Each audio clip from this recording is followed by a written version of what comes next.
When we talk about truth and untruth, generally we are thinking of truth as a verbal truth that we speak. Oh, I spoke the truth, or I spoke a lie. These verbal truths or verbal untruth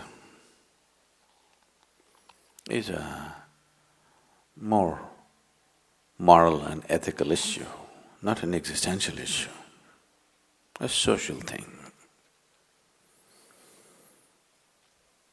And many times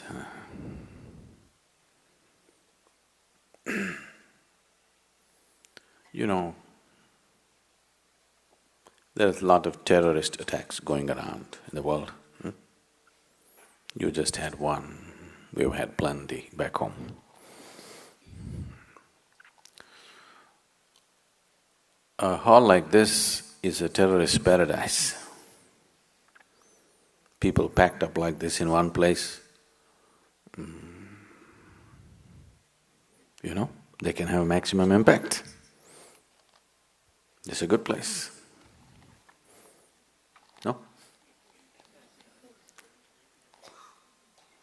So,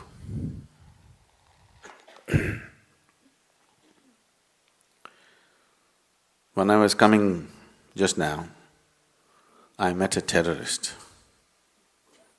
Because everything is quiet here, he didn't know whether the people inside or not. He's trapped up.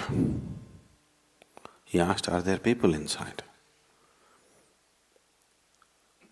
Do you want me to tell him the truth or untruth?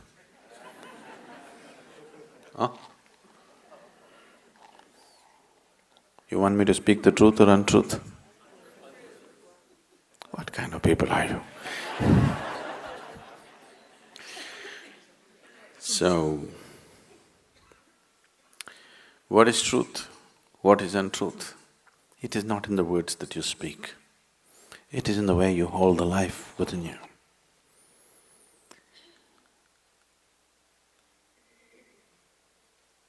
The nature of existence is such that it's all inclusive, You know the 10 horrible people in this class who don't believe in God. But when the sun comes up in the morning, you'll have 10 black spots falling on them. Believers have such hopes. No, when sun comes up in the morning, it lights up everybody, isn't it? What nonsense you believe in or what nonsense you disbelieve in, it doesn't matter, it just lights up everybody. Whoever opens his eyes, for him there is light to see. Who you are, what you're thinking, what you're doing, are you this or that, it doesn't discriminate. Whether you are a crawling worm or a big human being, it doesn't discriminate. So the essential nature of life is all inclusive. There is no discrimination. This is the truth. If you sit here like that, absolutely all-inclusive, you are in touch with truth. If you have become a prejudiced exclusiveness, this is the untruth. It is not in the words that you speak, it is in the way you are. Truth is not something that you can say or not say. Truth is something, either you're in touch with it or you're not in touch with it. It's not your doing. If it's your doing, it must be a lie, isn't it? Isn't it so? If it's your doing or my doing, it must be a lie, isn't it? That which is true is always. It is in the lap of truth that we exist. It is not something that we say or do. Either we can be in touch with it or we can be unaware of it. But still it is working. Whether we like it or we don't like it. In the very breath that we take, we're inclusive, isn't it? Yes?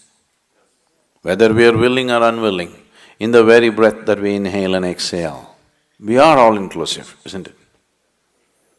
If you become exclusive, truly exclusive, you will be dead. But even the dead are inclusive, isn't it? The dead will so easily merge with the planet.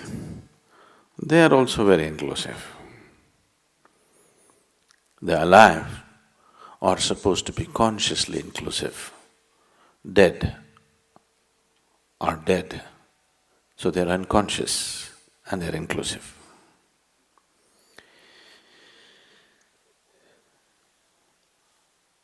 The litmus test for you, whether you're in touch with truth or not, is just this. If there is any kind of suffering in you right now, you're not in touch with truth. If you're in touch with truth, there can be no suffering in you. It's as simple as that. How deep your suffering is shows how far away from truth you are right now. There are many ways to approach this.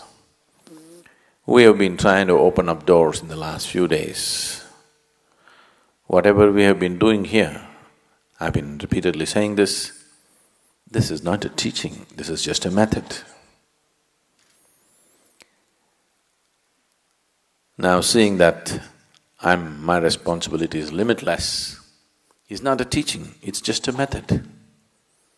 If you see that, if you become aware of that, slowly you become all-inclusive, just the way life is.